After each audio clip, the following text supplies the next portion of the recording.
Bismillahirrahmanirrahim. Alhamdulillah nahmaduhu wa nasta'inuhu wa nastaghfiruh wa na'udzu billahi min shururi anfusina wa sayyiati a'malina. May yahdihillahu fala mudilla lahu wa may yudlil fala hadiya lahu. Asyhadu an la ilaha illallah wahdahu la syarika lahu wa asyhadu anna sayyidana Muhammadan abduhu wa rasuluh. Allahumma salli wa sallim wa barik ala sayyidina wa habibina Muhammad wa ala alihi wa sahbihi wa mawalah, amma ba'd. Yang kita hormati dan kita cintai para habaib, para alim ulama, para muhibbin, hadirin hadirat rahimakumullah.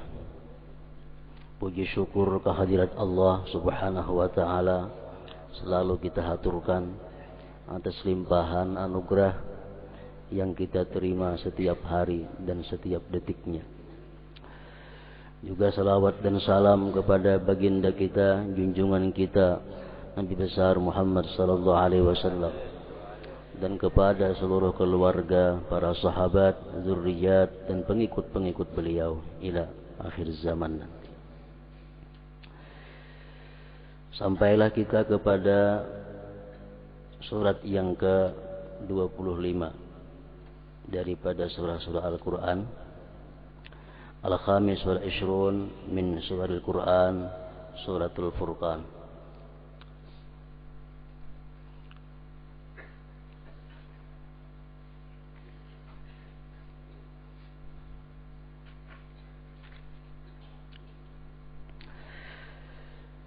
Surat yang ke-25 dari surah-surah dalam Al-Quran bernama Al-Furqan. Makiyatun, ini surat Al-Furqan diturunkan sebelum Rasulullah sallallahu alaihi wasallam hijrah ke Madinah. Wa ayatuha sab'un wa sab'un, dan ayat-ayatnya berjumlah 77 ayat.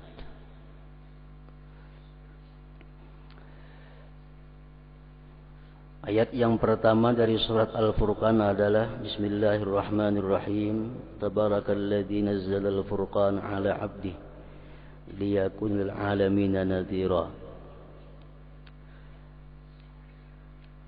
Maha banyak kebaikan Tuhan yang telah menurunkan Al-Furqan atas hambanya untuk menjadi penakut atau untuk memberikan kabar yang menakuti bagi sekalian alam semesta ini. Al-Furqan salah satu dari sekian banyak nama Al-Quran. Al-Quran mempunyai nama lebih dari 40 nama. Ada An-Nur, ada Al-Urwatul Wuthqa, ada As-Siratal Mustaqim, ada An-Naba'ul Azim. Banyak macam-macam nama Al-Quran. Salah satunya adalah Al-Furqan.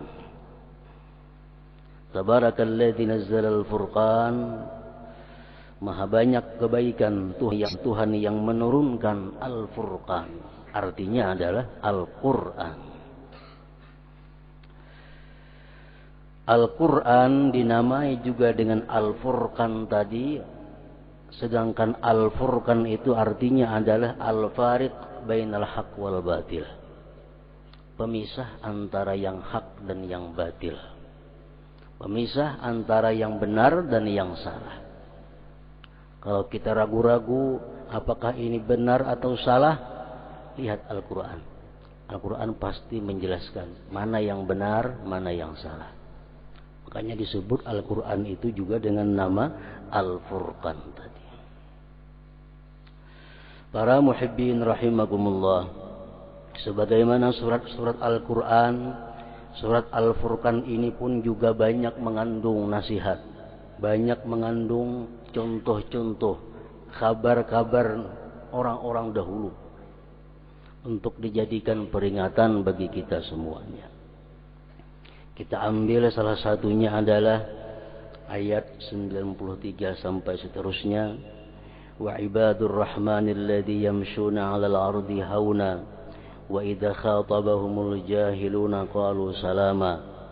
والذين يبيتون لربهم سجدا وقياما والذين يقولون ربنا اصرف عنا عذاب جهنم إن عذابها كان غراما إنها ساءت مستقرا ومقاما والذين إذا أنفقوا لم يسرفوا ولم يقتروا وكان بين ذلك قواما والذين لا يدعون مع الله إلها آخر ولا يقتلون النفس التي حرم الله إلا بالحق ولا يزنون ومن يفعل ذلك يلقى أثاما يضاعف له العذاب يوم القيامة ويخلد فيها مهانا إلا من تاب وآمن وعمل عملا صالحا فأولئك يبدل الله سيئاتهم حسنات وكان الله غفورا رحيما ومن تاب وعمل صالحا فإنه يتوب إلى الله متابا.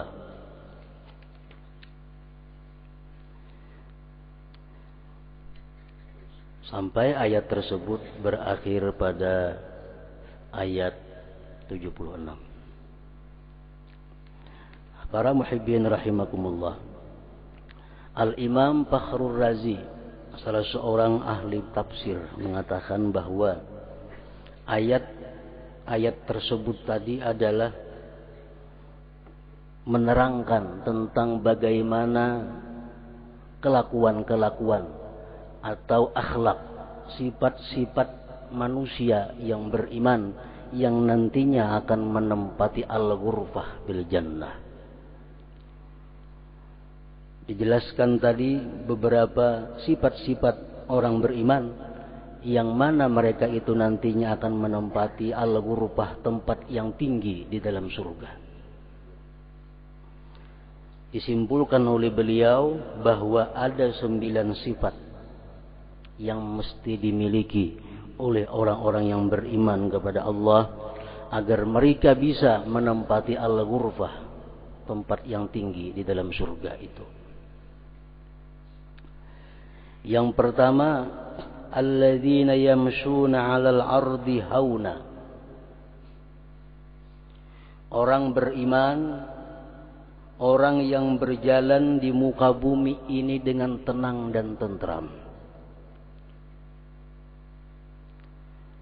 Artinya hidupnya, perilakunya aman dan tentram. Tidak berbuat kerusakan-kerusakan. Tidak membuat keributan-keributan. Tidak memperbuat masalah-masalah yang mengganggu masyarakat orang banyak. Maksud daripada alladzina yamsuna 'alal ardi hauna. Sifat yang mesti dimiliki pertama adalah bahwa hidup itu jangan bikin kerusakan. Jangan membuat orang jadi ribut, jadi sulit, jadi bertengkar, jadi susah.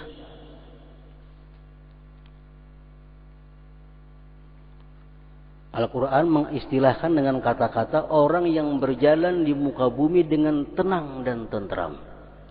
Ahli tafsir mengatakan artinya adalah orang yang hidupnya tidak berbuat kerusakan. Para muhibbin rahimakumullah, siapa orang yang berbuat kerusakan di muka bumi ini? Apakah orang yang menabang kayu, orang yang menabuk batu bara? Apakah mereka itu yang berbuat kerusakan di muka bumi? Bukan hanya mereka itu, masih ada pihak-pihak lain yang lebih merusak keadaan bumi ini.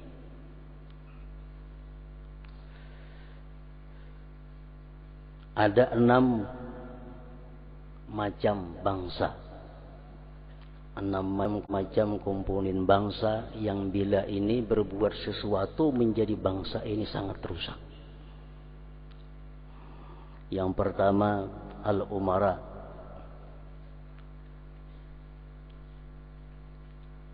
Al-umara'ul zalimin. Pemerintahan yang zalim. Pemerintahan yang zalim jelas tidak akan bisa menempati tempat yang tinggi di dalam surga. Kenapa? Karena dia berbuat kerusakan di muka bumi. Sedangkan calon penghuni ghurfah itu adalah orang yang tidak berbuat kerusakan.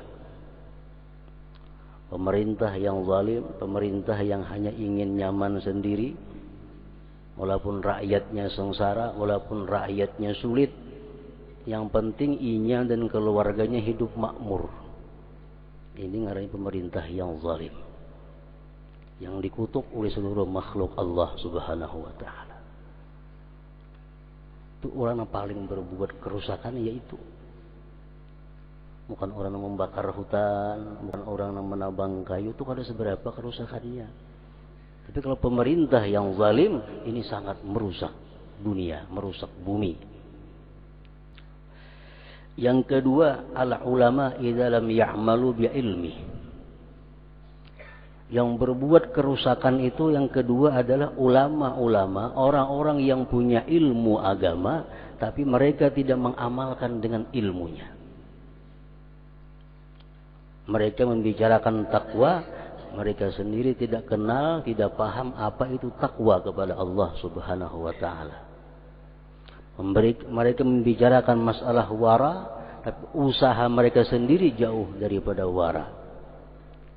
Nah, ulama-ulama yang tidak mengamalkan ilmunya itu merupakan punya saham yang besar dalam berbuat kerusakan di muka bumi ini. Ulama-ulama tersebut tidak akan bisa menempati tempat al-ghurfah di dalam surga nanti. Yang kedua, al-aghniya'ul bukhala, orang-orang kaya yang kikir. Orang-orang kaya tapi kikir, ini termasuk punya saham dalam merusak bumi. Kenapa sebabnya? Karena orang-orang yang kikir itu tidak bisa diamankan daripada mengambil hak orang lain. Orang yang kikir itu kada bisa aman daripada mengurangi takaran, timbangan, mengangkat hak milik orang lain.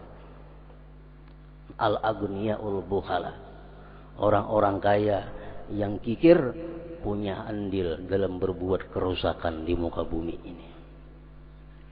Kemudian yang keempat, al-hukam, para penegak hukum yang tidak benar.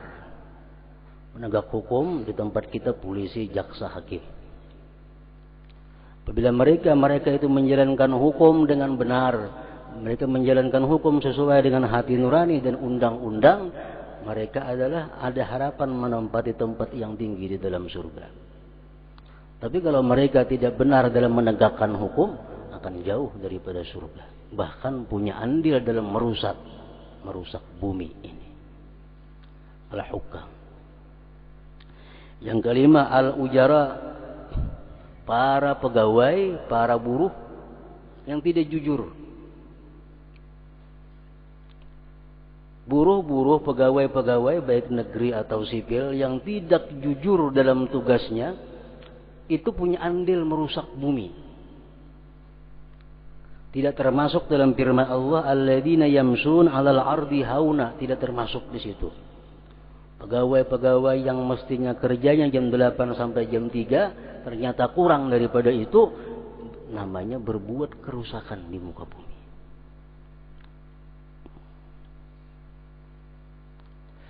An-nisa al-mutabarrijat, perempuan-perempuan yang gentayangan di tengah jalan, itu punya andil dalam merusak bangsa. Kita melihat, kalau kita berjalan melihat perempuan-perempuan kita Islam pakai baju singlet, selawar handap. Barangkali nang kuitan di rumah bertasbih, la ilaha illallah, la ilaha illallah, nang mama berzikir, nang abah bertasbih, tapi anaknya di tengah jalan selawar handap, baju kutang. Perempuan-perempuan kita muslimat itu punya andil yang sangat besar merusak bumi ini. Alladzina yamshuna 'alal ardi hauna, orang-orang yang berjalan di muka bumi aman dan tentram, artinya hidupnya itu memberikan ketentraman kepada orang. Orang yang ahli ibadah, pejabat yang adil, ini dituruni Allah rahmat. Ulama yang mengamalkan ilmunya dituruni Allah rahmat. Pegawai yang jujur dituruni rahmah. Kalau semua rahmat ini, maka akan menjadi makmur negeri ini, akan menjadi makmur bumi ini. Kenapa? Karena bertebaran rahmat Allah Subhanahu wa taala. Kalau pemimpin itu adil, pejabat itu benar, serigala aja kadang mau makan lawan kambing. Serigala, misalkan makanannya kambing itu, kucing ada makan ke tikus. Itu menunjukkan bahwa pemerintahnya adil. Ini jangan serigala itu. Nggak ada serigala makan ke kambing juga. Nah, di zaman dahulu waktu Khalifah Umar bin Abdul Aziz menjadi raja khalifah, serigala kada beliur lawan kambing, kada makannya. Kenapa? Ujar orang Arab, ini menunjukkan bahwa pemerintahnya adil. Yang di atas adil. Jadi orang pemerintah yang adil itu satu hari pekerjaannya sama beribadah kita 60 tahun. Jadi bukan main, banyak turunnya rahmat Allah kepada pemimpin yang adil itu. Akan menebarkan kemakmuran kepada negerinya. Nah, pertama, orang yang calon penghuni ghurfah tadi adalah orang yang berjalan di muka bumi dengan tentram, tenang dan aman. Yang kedua, wa idza khatabahumul jahiluna qalu salama. Bila mengkhitab kepadanya orang-orang jahil, mereka berkata salama, assalamualaikum, atau selamat jalan, atau selamat tinggal. Artinya kalau dia digunjing, dia disambati oleh orang-orang jahil, ini ada melawani. Dia mengatakan salam, selamat tinggal. Kada umpat melawani, kada umpat memperkeruh keadaan. Ini nomor 2 orang yang calon penghuni ghurfah tadi. Nang jahil itu, pengertian jahil menurut Allah Subhanahu wa taala di sini bukan jahil orang yang kada berilmu, bukan. Setiap orang yang berbuat maksiat berhak disebut jahil walaupun dia sangat alim ilmunya. Misalnya ada orang alim berbuat dia maksiat, jahil. Ada orang alim menggunjing kita, itu orang jahil.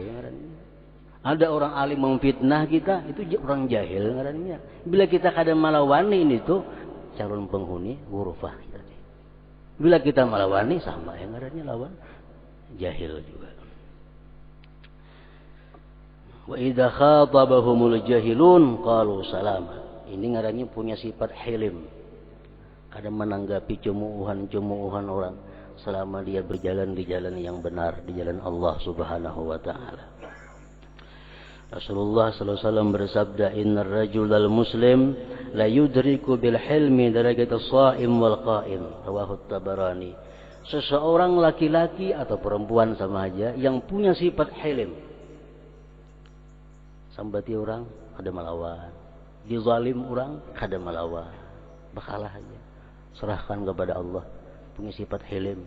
Dia dengan sifat hilim itu bisa memperdapati derajat orang yang setiap hari puasa, setiap malam berjaga, beribadah.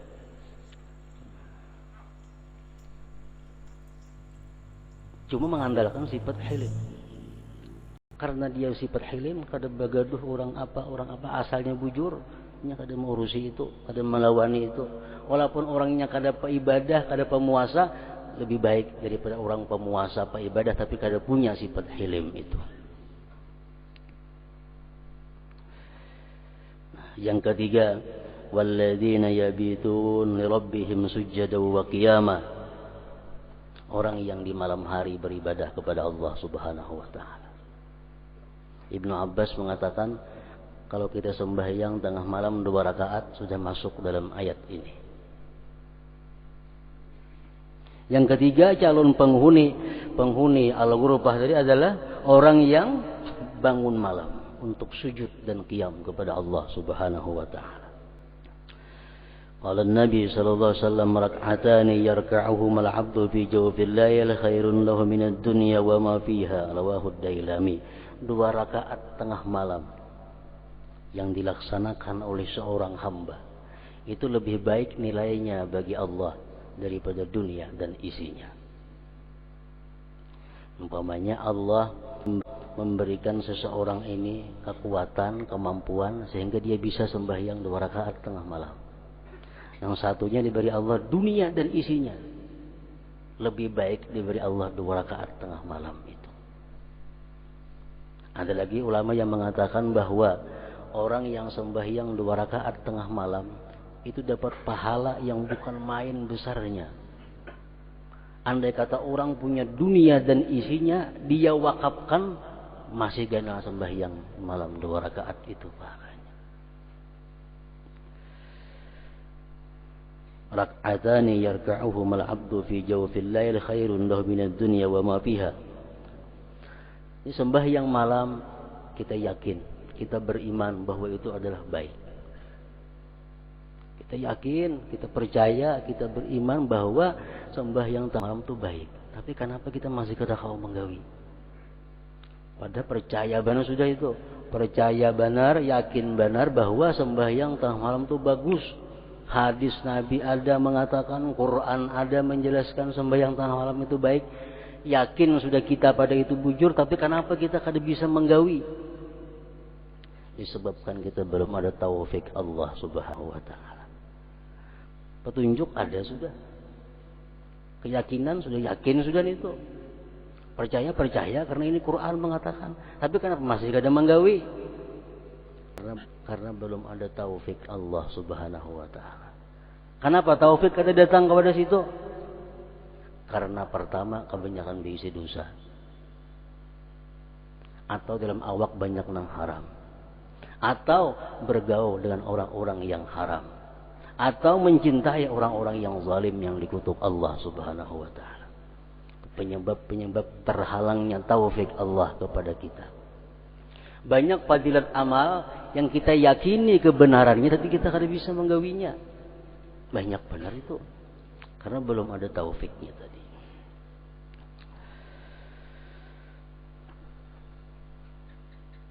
Yang keempat, walladzina yaquluna rabbana asrif 'anna 'adzab jahannam inna 'adzabaha kana gharama. Orang-orang yang berdoa kepada Allah, rabbana asrif 'anna 'adzab jahannam. Rabbana asrif 'anna 'adzab jahannam. Ya Allah, palingkan daripada kami, jauhkan bagi kami azab jahannam. Orang yang suka berdoa itu adalah orang yang calon penghuni ghurfah yang tinggi tadi. Yang kelima, walladzina idza anfaqu lam yusrifu wa lam yaqturu wa kana baina dzalika qawama. Orang yang bila membelanjakan, mengeluarkan duitnya kada burus dan kada kikir, dan dia tengah-tengah antara itu. Orang nang burus kada akan menempati ghurfah surga yang tinggi. Orang yang kikir kada akan menempati surga yang tinggi. Wa kana baina dzalika qawama, yang tengah-tengah yang menempati surga yang tinggi itu. Macam apa burus? Pengertian burus pandangan agama. Banyak ulama tafsir yang menjelaskan macam-macam pendapat. Ada yang mengatakan walaupun 1 rupiah kita belanjakan kepada hal yang dilarang Allah, ngarannya burus. Duit 1.000 rupiah kita belanjakan untuk yang haram, burus sudah ngarannya itu. Burus. Orang yang kikir itu macam apa? Orang yang mencegah hak Allah dan hak hamba Allah. Ada orang bersumbangan apa kada memberi, itu kikir ngarannya. Karena itu hak Allah. Nah, jadi artinya orang ini kada burus, duit itu kada menggunakan kepada yang dilarang Allah, dan dia hanya menggunakan kepada yang disukai dan dicintai Allah Subhanahu wa taala. Orang yang hanya menggunakan, menafkahkan untuk sesuatu yang diridai Allah. Inilah calon penghuni al-ghurfah tadi. Yang keenam, walladzina la yad'una ma'allahi ilahan akhara wa la yaqtuluna an-nafsa allati harramallahu illa bil haqq wa la yaznun. Mereka tidak menyekutukan Allah. Mereka tidak pernah membunuh orang lain. Mereka tidak pernah melakukan perzinahan. Ini dalam itu dibuat 3. Ini menunjukkan bahwa antara perzinahan, antara pembunuhan, antara mensekutukan Allah, kada jauh dosanya. Dia tidak menyekutukan Allah, dia tidak pernah membunuh orang, dia tidak pernah berzina. Calon penghuni ghurfah tadi. Yang ketujuh, walladzina la yashhaduna az-zur wa idza marru bil lagwi marru kirama. Orang yang tidak mau menyaksikan dosa. Orang yang tidak mau melihat dosa. Kada mau menyaksikan, kada mau menuntun artinya. Kada mau menuntun karaoke, kada mau. Ternyata sudah dosa. Kada mau menuntun sinetron, ternyata sudah kada baik. Maka TV, BTV harus dituntun kada ada orangnya. Walaupun TV, tapi itu menyibukkan, melalaikan kita daripada Allah. Dan lagi kita menyukai sesuatu yang kadang-kadang dilarang oleh Allah Subhanahu wa ta'ala. Menonton TV itu ada berdosa karena gambar warah aja. Tapi kalau kita ada menyukai sesuatu yang di dalam TV yang itu maksiat, nah di situ kita dosanya. Dalam TV kita melihat sinetron, tidak ada masalah. Cuma kadang-kadang dalam TV ada bini-bini yang kadang memakai jilbab. Dalam sinetron kadang-kadang ada perempuan yang membuka aurat. Kita senang melihatnya. Nah senang kepada yang diharamkan Allah, itu yang jadi masalah. Yang jadi masalahnya itu.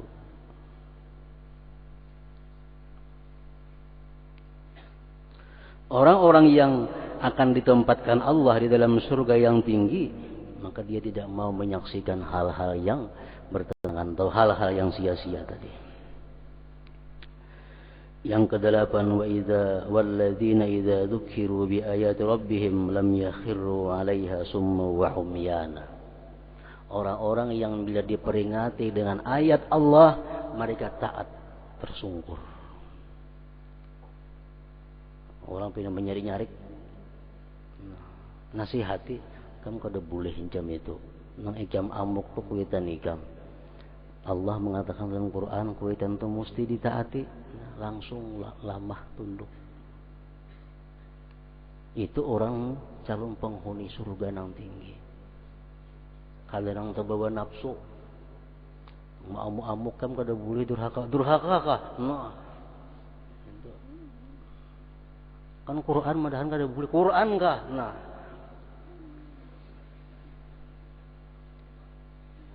sudah di luar, sudah dikuasai oleh syaitannya.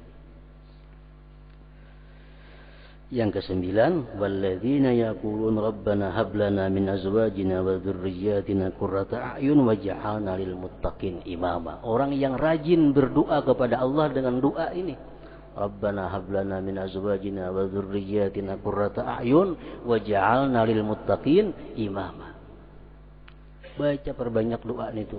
Dalam sembahyang di luar sembahyang, Rabbana hablana min azwajina, ya Allah berikanlah kami istri atau pasangan-pasangan, wa dzurriyyatina, keturunan-keturunan kami, zuriat kami, qurrata a'yun, muti'in artinya taat kepada Engkau, waj'alna lil muttaqin imama, dan jadikanlah kami ini ikutan bagi orang-orang yang takwa.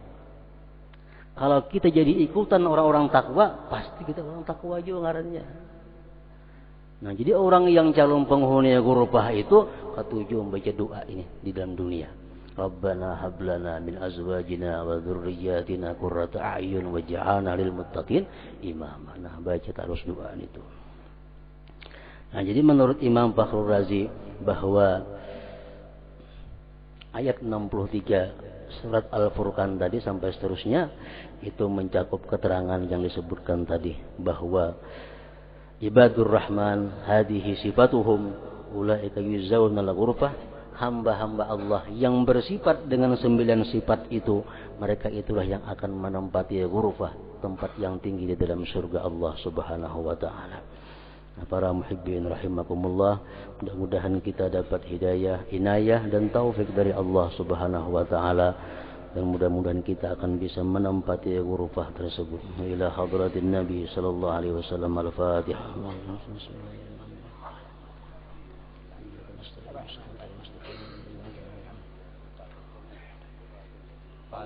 يا أيها الرجل منه شفاعة صلوا عليه وسلموا تسليما.